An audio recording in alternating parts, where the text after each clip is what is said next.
What's up, guys? Welcome back to our channel. I have not posted up any videos lately because I've been crazy busy, guys. So anyways, update on my car. Engine is in the car, but I have not done anything ever since because I've been so busy lately and I'm so tired. As you guys know, I do have a newborn, or not newborn now, but she's 9 months now, and she's been just the love of my life, and it's been crazy. But I gotta give her time too. I gotta stop on the cars a little bit, but I will be posting up some repair videos. But then this one we are doing a stationary clutch on the Civic Si. So we're gonna go ahead and rip the tranny apart, install the clutch. I'm gonna go drive it, review it, so that you guys can know how it feels like, and then we'll retest it later down the road because it's gonna need some braking time too, and then we'll shoot some more videos on that one. Okay guys, so we got the box undone. Comes with your paper, so, and stickers, clutch masters, so, and then gives you all your torque spec too, so make sure you read this, torque everything down to spec.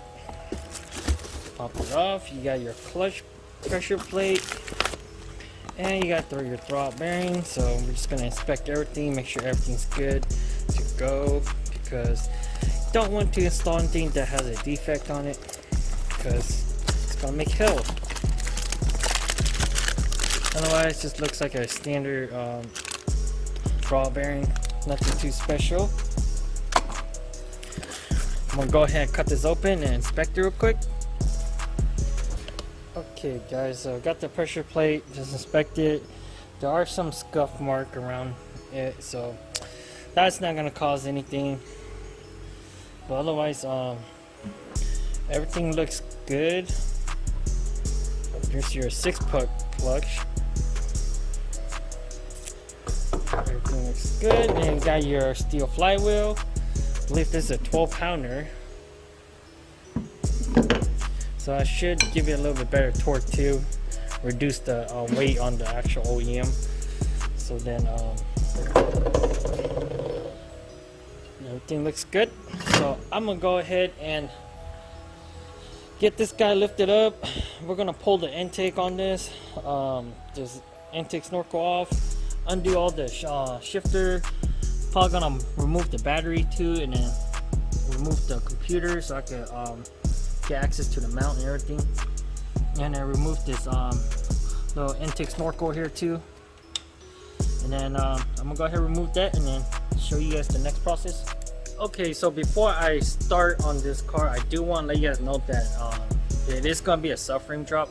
So I'm gonna show you guys. If you guys don't know what the subframe drop is, I'll show you guys so that you guys would know if you guys are gonna do it at home.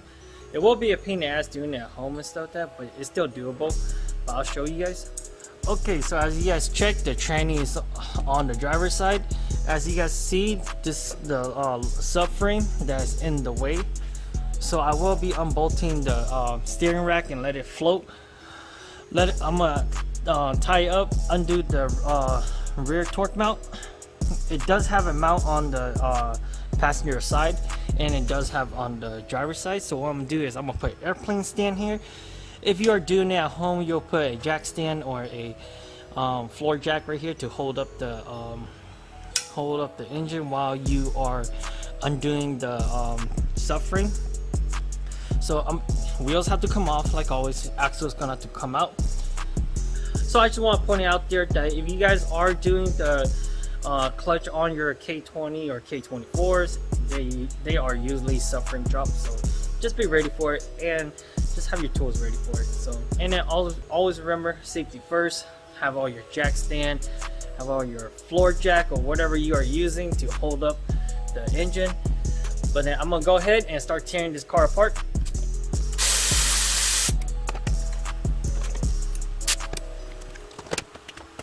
The trick on these hydraulic lines, so I'm gonna show you guys. What you do is you just undo the slave itself and let the slave hang there, so that later you don't have to bleed out the system. So I'm just gonna undo these two guys, undo the bracket here, and I just flop the hose on top of here and let it hang over here, so I don't have to deal with the hydraulic line. And then go ahead and disconnect the shift linkage and get this out of the way. And I'm gonna start unbolting up here and then just disconnecting all the sensors and everything that I could find up here, so that when I drop the tranny, I don't have to worry about it. So then yep, I'm gonna go ahead and start unplugging everything. I'm gonna go ahead and undo the brackets here. So you could just pop these guys off too. So I'm probably just gonna pop the bracket, these little clips on top here, and just slide it out of the way.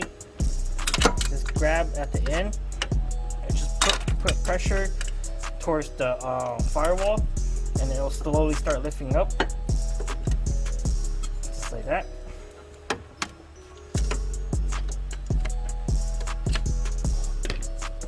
And as you guys can see, it's lifting up.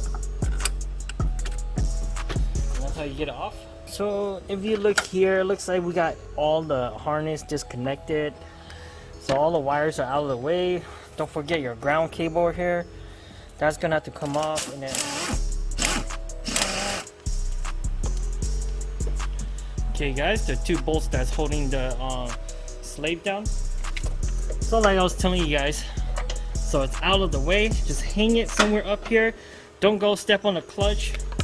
So it's out of the way now. So you guys can see it's out of the way.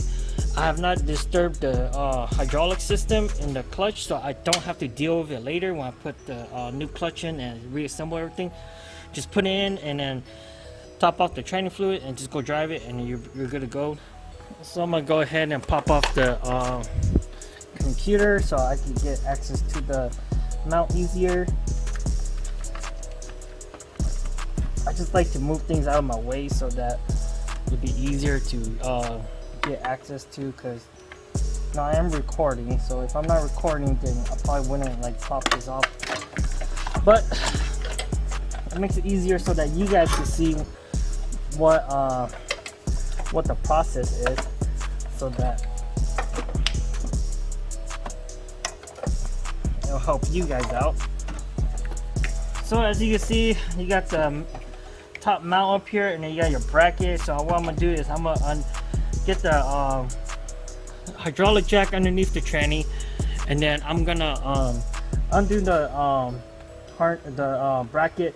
I'm practically just gonna remove the whole bracket on the trans side and just leave the motor mount in place, and then slowly lower it and then let it hang down below. Okay guys, so I did have to move the bracket and the motor mount, so I'm gonna just to let you guys know. So I tried removing the bracket, leaving the motor mount on, but it was stuck in the way, so I decided to just pull it off. See how much room you guys have now. So I'm gonna go ahead and undo the bolts up here. So you do have your, as you can see, you have your bolt that's mounted to a tranny, so your big 17s here. So unbolt that, and then we'll go down below and then start working down below.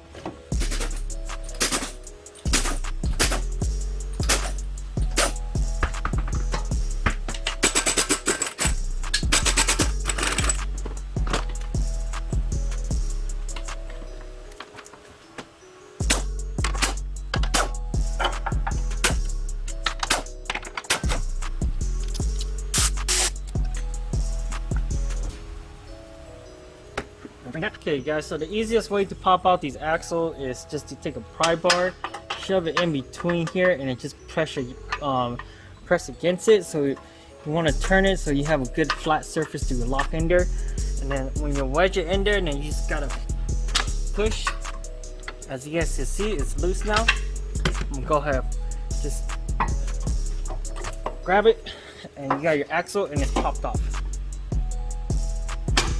As you guys can see, you guys saw it pop, so got it loose.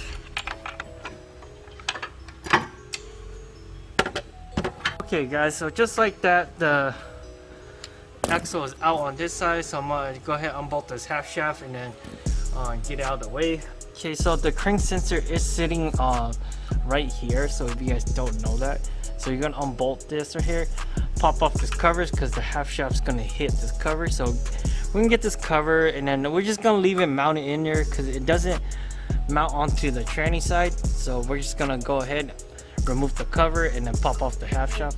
Undo the starter. So starter's loose.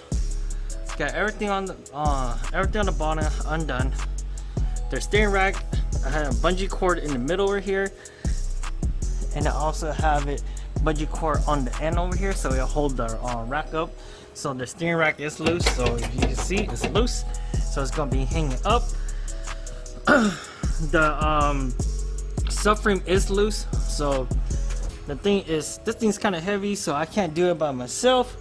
So I'm having one of my boys that's gonna be coming to help me out right now. All right, guys, so I got the subframe off, so it's laying down here.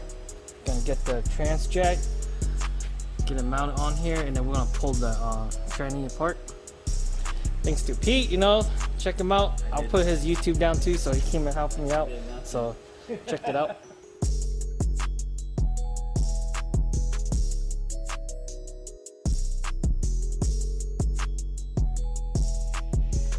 Okay, guys, got the tranny apart. Pull this guy off like that. Wipe it down.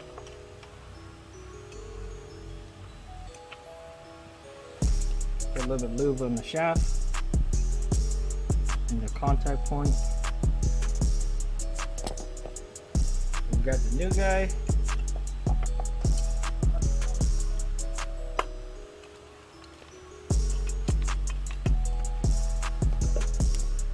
So just like that, pretty simple, nice and lube, clean now. So make sure it slides in the slot.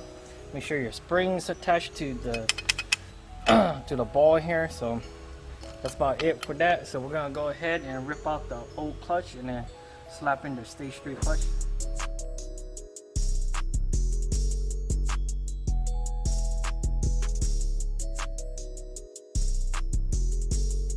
Alright guys, got the clutch out of the way, so I got the flywheel, but this car's been slipping. So if you watch here, you can see the slippage. So it's already hitting near the rivets already, so as you can see, it's slipping here. So this side, slipping on the inner pad, the outer is still gripping. But yeah, OEM clutch.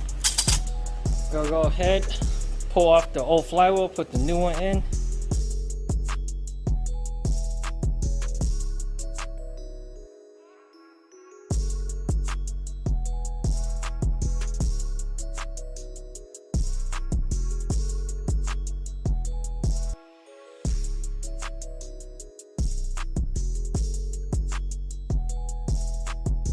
Okay guys, got it down, torque down to 91 foot-pounds.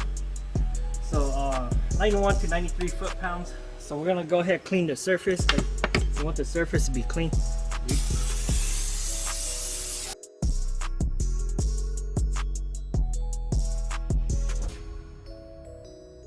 Alright guys, so got the clutch sitting in there. Make sure that you are putting the fatter side outside. And it does tell you too, so if you flip the clutch the other way around, and then it'll tell you flywheel side. But anyways, the alignment will go into it, and then this guy will just slide over, and we're gonna button it up and then torque it down in a star formation.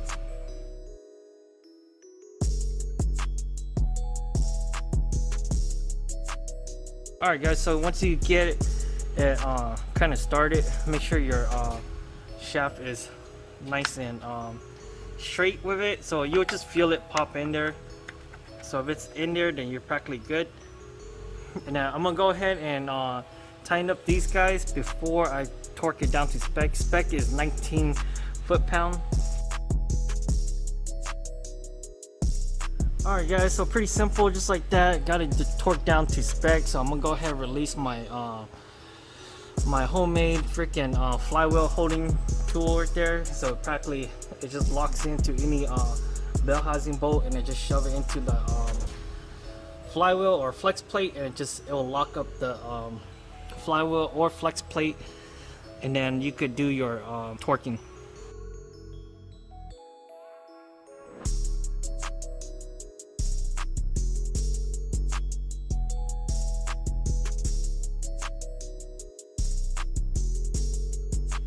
Alright guys, so just like that, got everything put back together. So I'm gonna go ahead, go change, get out my freaking dirty ass clothes, my dirty ass fucking, wash my dirty ass hands. And then it didn't take too long, you know. It took about a couple hours, at least like 4 hours to do it, because I had to wait for my buddy to get here and help me out, lower the subframe too. Yeah, but I just want to say thanks to Pete for coming out to help out. But definitely got the job done. I'm gonna go change, wash my hands because my hands dirty as hell, and we're gonna go drive it. I'll tell you how it feels. What you should expect out of a stage 3 clutch. So for your first timer driving stage 3, be aware it's on and off clutch, so you don't really balance it how you'll balance with your OE clutch. So I'll let you guys know how it feels like, and let's do it. Alright guys, so just got done changing my clothes. I'm gonna go drive it. For your first timer, stage 3 clutch, it's an on and off clutch, so you don't really balance it. You just let go of the clutch and it will just go by itself. So, or it'll roll by itself, just kind of like your stock one, but it's a little bit more aggressive. So it will not stall. So unless you really like beat on it, but it won't stall. So I'm gonna back out of the shop and give it a feel. So I'm not gonna be smashing it too because it does need a break-in. So I'm just gonna do like normal driving on it. So after working on this vehicle, so it looks like it only has like an intake and an exhaust system. No headers, I believe. But otherwise, that's about it. Nothing too special about it.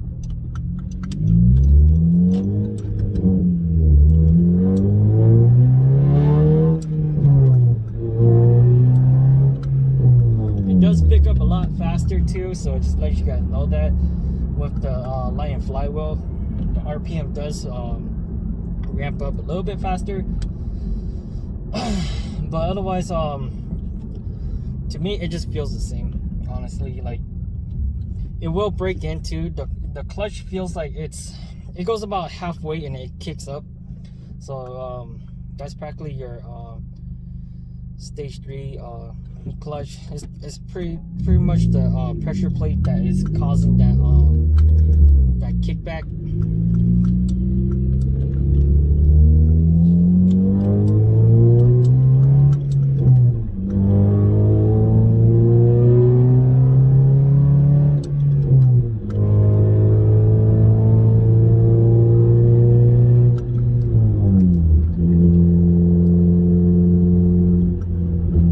Definitely needs motor mount. You can really feel it. This clutch is actually grabbing pretty good. Alright, do a 3rd gear pull right here.